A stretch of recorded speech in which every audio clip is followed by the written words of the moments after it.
का एक ऐसा असुर जिसके सर पर ब्रह्मा जी का हाथ था। उसे यह अद्भुत वरदान प्राप्त था कि जब भी उसका रक्त की बूंद जमीन पर गिरेगी उससे एक और रक्त बीज का जन्म होगा।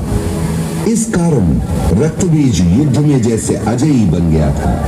वह शक्तिशाली था और देवियों को हासिल करने की विकृत मानसिकता के साथ स्वर्ग पर राज करना चाहता था। उसने देवलोक जाकर देवी देवताओं पर हमला कर दिया।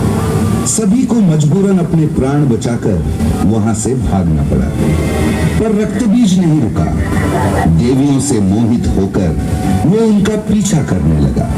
देवी देवता परेशान होकर कैलाश पर्वत पहुंच गए और देवी पार्वती को सब कुछ बताया। देवी पार्वती ने सभी को पीछे हटने को कहा और खुद रक्त बीज का सामना करने के लिए खड़ी हो गई। रक्त बीज ने जब कैलाश जाकर देवी पार्वती को देखा तो वो उन पर मुग्ध हो गया। देवी पार्वती ने उसे लौट जाने का आदेश दिया। रक्त बीज हंस पड़ा और देवी पार्वती की तरफ बढ़ने लगा। देवी ने सामने रखा शिवजी का त्रिशूल उठाया और रक्त बीज पर प्रहार कर दिया।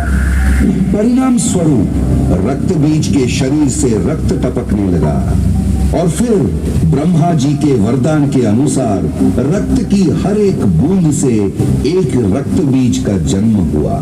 ये देखकर देवी कोपित हो उठी और सारे रक्त बीजों पर हमला कर दिया। इससे कई और रक्त बीजों का जन्म हो गया। देवी पार्वती का क्रोध अब आसमान छूने लगा था।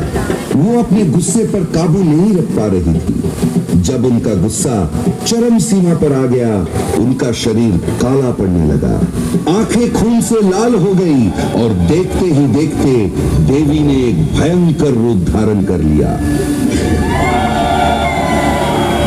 पूरा ब्रह्मांड इस शक्तिशाली भयानक देवी की गर्जन से हिल गया। वे राक्षस जो पराक्रमी देवी के सबसे निकट खड़े थे, उनके गर्जन से ही भस्म हो गए।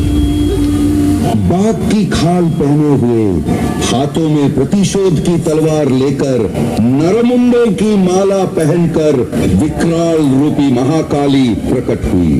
वो इतनी भयानक थी कि रक्त बीज डर के भागने लगा।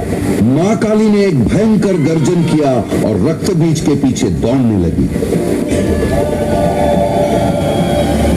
काली मां ने शक्तिशाली प्रहार किया और वो एक एक कर काली शांत हुई। इस प्रकार खत्म हुआ